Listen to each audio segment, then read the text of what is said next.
jiray Ankara dalka Turkiga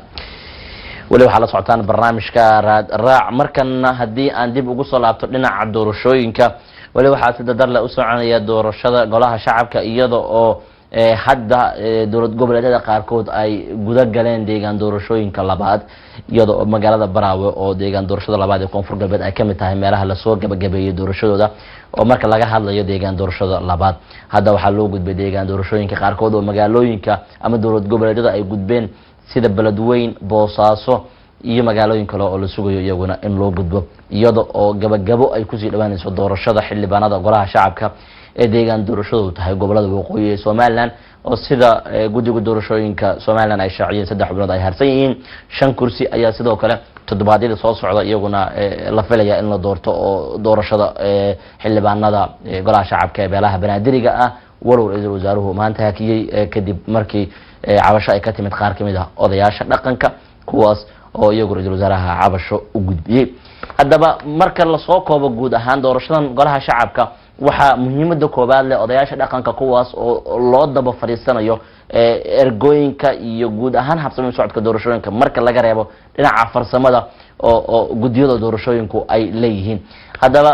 odayaasha dhaqanka iyagu intooda badan geed fariis looga ahaa doorashooyinka golaha shacabka ayaan caaw doorkooda eegayna waxa qadka Skype-ka hadda si toos ah ugu jira Ugaas Maxamed Ugaas Abshir Xaashi oo kamid ah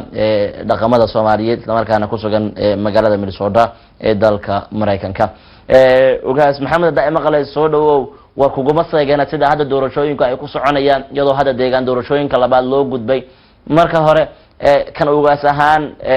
bal sida u aragtaan doorashooyinkan hadda soconaya maadaama dhaqankii Soomaaliyeed aad kamid tahay dhaqankuna ay qayb ka yihiin doorashooyinka golaha shacabka soo dhawow Allah yacizak waa dhawahay barnaamijka daabinaya ee guud ahaan waxaan salaamayaa salaamta islaamka ee nabadgelyada iyo naxariista xambaarsan ilaahayna xaaladda hadda Soomaalida ee ku sugan tahay guud ahaan abaaraha iyo colaadda iyo sicir bararka intaba alla sida ugu dhaqsiyaha badan Allah uga dulqaado bari fadliga badnaa ku jirnaa ramadaana fudud ugu soo haysa marka insha Allah doorashada horteed arrimahan hadda taagan sicir bararku ugu weyn yahay abaaraha baaba aragnay oo ilaahay keenay waxaan ka codsanayaa dawladda xukuumad ahaan iyo madaxtooyada iyo dhammaanba goboleedyada in arrintan sicir bararka loo soo jeesto sicir bararku meel xun uu marooya dadku waa nabadgelyadana waa aragnaaba taas markaan ka nimaadno doorashada horta meel fiican ay maraysaa oo runtii waxaan oran karaa maanta Soomaaliya waxa u jira baarlamaankii 11aad oo hadda tirada la hayo waa tiro koramka buuxin karta inta dhimanba xataa laga maarmi karo inkastoo aan laga maarmi karin oo loo baahan yahay laakiin waa wuxuu hadda oo baarlamaan ku qabsoon doono doorka odayaasha runtii doorkooda meelaha qaarkood waa buuxiyeen sidii la rabay ee ka fiican u dhacday iyo sidii lagu ballamay meelaha qaarkoodna falxumo weyn ka taag oo waa lagu ciyaaro waa lagu duntay odayaashii dhaqanka qaarkood runtii waa la bahdilay hadda ka horna memberkana ugu sheegay inay aruusadaan ee hadlaan waa kari waayeen waxaan arkaynaa 24 saac maalin walba adiga jifa kamid ah oo odayaal kamid ah dhaqanka oo qanqeynaya taas looma baahneen waxay ahayd odayaasha dhaqanka sidii oo lagu soo dhisay shirkii cabta shirka horta ugu sharafta badnaa ee odayaashii dhaqanka Soomaali iyo diinba ilaalinaya shirkaas horta u dambeeyay wixii ka dambeeyay walow hadda doorashadii 16kii dhacaysay iyo tii dhacaysay ay runtii door muhiim ah ku lahaayeen laakiin doorkani meelka dhac weyn lagu sameeyay odayaasha hayeeshee waa iska qaadanaynaa maadaama odayaashu ay hooshooda ay tahay inay udub dhaxaadka tiirka Soomaali maanta isku haya inta soo gaarsiiyay dhaqameedka injiil marka insha Allah guula rajeynayna runtii waxyaabaha kale oo dhimanna inaad dhameystirmaan rajeynayna waayahay Ugaas Maxamed marka hadda fiirisid sida doorashadu ay ku soconayso iyo sida odayaasha dhaqanka iyagu qaarkood sida aad sheegtay loo madax banaaneeyay in doorashooyinku ay u wadaan meelaha qaarkood waxaa laga yaabaa in tabashooyinka ay jiri karto laakiin waxaa ka muhiimsan danta iyo masaalixda dalka in hore looga sii socdo oo doorashooyinku si nabada ay kusoo idlaadaan marka aad fiirisid odayaasha dhaqanka oo lafdhabar u ah doorashooyinka dalkeena hadda ka soconaya maadaama doorashadu ay tahay doorasho dadban oo aysan ahayn qof ii cod oo qofku si toos qofku rabo uusan u doornayn haddana ma u aragtaa in odayaasha dhaqanku naftirkoodu aysan isu niyad samayn oo dhexdoodu naftirkoodu oday dhaqameed iyo oday dhaqameedyo kale qaarkood laga yaaba ee dhinacyo kala duwan ka kala hadlayaan oo xitaa aysan dhexdooda jirin sulux ah sidii dalkan si nabada doorasho loo gaarsiin lahaa xaqiiqatan taas waa wax cad oo jiraba oo la ognahayba oo runtii odayaal dhaqameedka waxaa ku jira odayaal dhaqameed oo horena waa u sheegay oo waqtigu magacaabay oo rag siyaasiyiin siyaasadda ku milmay oo aan dhaqan xeerineen oo soomaalinimo xeerineen oo dhibaatada qayb ka ah laakiin dhibaatada qaybta ugu muhiimsan maanta hadda taagan waxay ka muuqataa madaxtooyada iyo xukuumadda tusaale yar haddaan kusoo qaado 6 kursi ee biri lagu dooran doono beledweyne 6doodaba wax sharci ah oo dhaqameed iyo dadka deegaanka la soo marsiiyay ma jiraan tusaale kale marka kursi hadda 86 guddigu doorashooyinku waa ay hakiyeen haddana hakintii horta waa inta khaldana buu adeegsadeen laakiin hadda xataa hakintooda markii laga yimaado bal musharax wata iyo musharax faranbaran say ku tartami karaan marka xataa su-aasha isweydiiyo marka laga yimaado hadda kursiga hadda 008 ee doorashada biri lagu bilaabayo xataa waxaan ognahay odayaasha dhaqanka iska dhaaf deegaanka kuwii xataa ka rajistar garaysnaa ee xataa soo xulay Hirshabelle baarlamaankiisa inay xataa loo diiday marka waxyaabo badan oo la ismarsiinayaan laakiin ka dhaqan ahaan waa qaadanaynaa waxaana nooga muhiimsan in aan maanta Soomaali ay dowlad hesho oo xaaladda lagu jiro laga baxo waa laga bixi doonaa marka wax walbaba in dhinaca positive laga fiiriyo yaani horta odayaasha guud ahaan intooda oo yaani niyadda san maamulka ku salaysan yahay in ay Soomaalinimo iyo in dowlad la helo si kasta ay ku timaadaba horta taas waa geedka balse waa gartay ugaas maxamed hadda doorashooyinku way soconayaan meelaha qaarkood gabagabay kusii dhawaanayaan hadda muqdisho oo kale doorashooyinkii golaha shacabka ee deegaan doorashadooda gobolada waqooyi ku dhawaad 3 kursiya haray oo lasoo gabagabeyn doono tii banaadiriga 5 kursi weeyaan waxaa laga yaabaa in toddobaad uun lasoo gabagabeeyay iyaduna marka aad fiirisid hadda sida ay wax u soconayaan oo deegaan doorashooyinka labaad loo gudbay ka odayaal dhaqan ahaan sidee u aragtaan in hadda la guda galay deegaanadii labaad baraawo oo kale waa ogtahay waa lasoo gabagabeeyay hadda boosaaso iyo beledweynaha loo sii socda meelaha qaarkoodna mar dhow waa lasii gaari doonaa bal sidee odayaasha dhaqanka u arkaan arrinkan arrintan runtii laba wajiya leedahay horta baraawo waa soo gabagaboobay si kastoo kusoo gabagaboobay beledweynena beriya ka bilaami doontaa gaarkacayna waxaan rajaynaynaa inay sida ugu dhaqsiyaha badan ee uga bilaabato Jubbaland iyo Puntland waxa waaye xoogaa culeys ka jira oo culeyskaasna waxaan ka codsanayaa odayaasha dhaqanka ee halkaan jooga ismada iyo wax culeys ku leh inay fududeeyaan oo danta iyo Soomaalinimada laga raaco xaqiiqatan marka dhinac positive na waa leedahay dhinac negative na waa leedahay hadda gedo waxaan ogsoonahay xataa raggii musharaxiinta inay hadda kismaayo fadhiyaan ay taagan yihiin annaga hanaloo wareejiyo meelka hanala geeyo meesha kalsooni kuma qabno marka waxyaabahaas oo dhan xukuumadda taariikha waxa maanta ku socda wixii wanaaga ku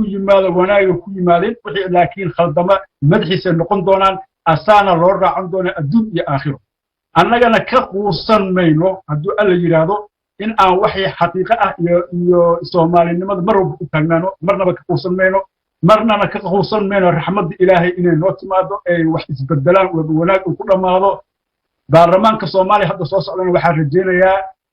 si kastoo ku yimaadaba intooda badanba in ay ka soo bixi doonaan dad oo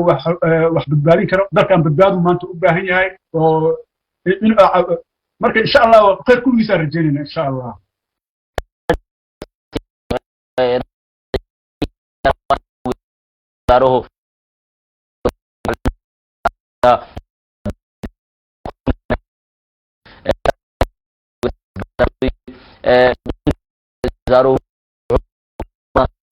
lama la qaatay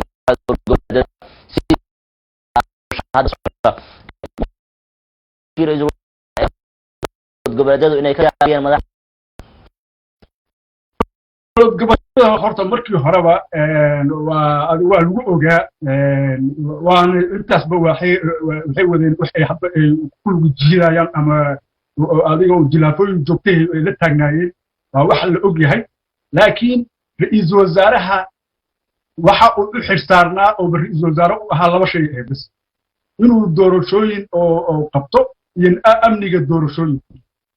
labadoodana waxa waaye runtii wax uu hadda la oran karo oo muuqda hadda kuraasbooda boobay oo dacwo laga keenaa jira dacwooyinkii ilaa hadda wax laga qabtay wax laga qaaday ma ay jiraan waxa qoran haddii sida eeta loo raaci lahaana maanta Soomaaliya wax badan u qabsoomi lahaa marka xukuumadda waxaa ka maqan qol iyo ficil isla mar insha Allah wixii khaldan waa khaldamay laakiin inta hadda ka dambeeya inuu ra'iisul wasaaraha soo jeedo oo wax qabtaa looga baahan yahay sidaan hal ma ahan haddaba waxaan ku sheegay beledweyne hadda 6 la dooran iyo 13 ka dhigsan iyo 25 kaba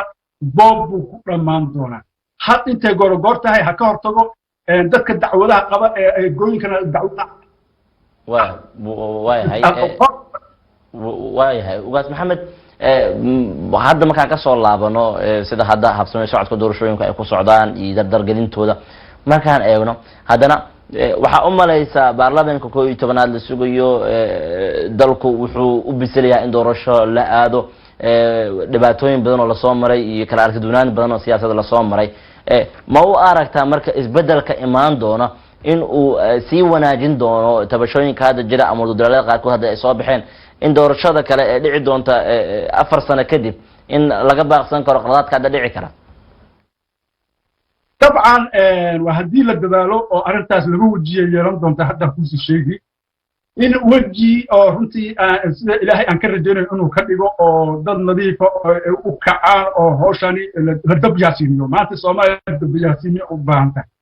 iyo in uu crisis culus u yimaado oo xataa ku meel gaarnimada lagu laabto hadda tusaale yar weerarkii hadda habeen dhawaad asbuuci la soo dhaafay ka dhacay Muqdisho hubkii booliiska lagu jabsanayay ee al-shabaab geysteen waxaa loogu dambeysay muddo laga joogo waxaan ku qiyaasi karaa 2010 iyo 2009 aan loogu dambeysay oo Muqdisho al-shabaab inta ay saacado qabsadaan oo wax ay ka qaadaan marka waxaa muuqata in kumeel gaarnimadii si isbiida dib loogu laabanayo haddii marka ay xukuumadda ay dadaalin oo ay dadaalin waxaan ka rabnaa xukuumadda in ay doorashada waqti ay sheegtay lagu qabto aan wax halkan kale la sii gelin si kumeel gaarnimada looga badbaado iyo crisis imaan kara marka mashaqooyinka soo socda ma yara laakiin ilaahay waxaan ka rajaynaynaa arrintu labadaas wajiye leedahay haddaan helno dad oo muslixiin ah oo hadda fasaadka socda ka hortagana fadaaka alkhayr haddii la waayana runtii xaaladdu waa cakiranta meel xunana kusii socotaa ilaahna ha badbaadiyaa leyna anana badbaas beentii ugaas maxamed maxay tahay talada iyo fariintaada la xiriirtay ee odayaasha dhaqanka ah ee hadda doorashooyinka gacanta ku haya u jeedinaysa waxaan u jeedinayaa oo horeyna ugu jeedaya mar kale ugu celinayaa cala aqal majlis sameesta oo lagu soo hagaago waxa aad qabtaan iyo waxa markaas ay Soomaalinimada iyo dhaqanka iyo diinta dhibaatada ku ah culeyska ku ah wax ka qabta ficil hadda xataa inaan ficil wax uga qaban karin qolkiin ha cadaado oraadiin banaanka ha timaado muuqda waxaan kaloo aan u soo jeedin lahaa oo kale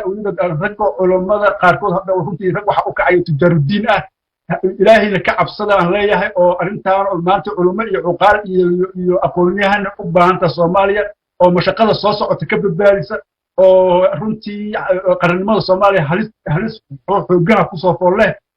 marka waxaan ka codsanayaa culimada inay ku daydaan suldaanul ulama izi ibn Abdusalaam oo runtii asaga sameeyay oo sida aan taariikhda ku hayno wax qisadu waa dheertahay laakiin waxaan ka soo qaadanayaa inuu amiirkii suldaankii Saalax qofray ergo u yiri kaliya ergada ugu soo diray يعني بقر سئلنا يا فضلاتي يا صدق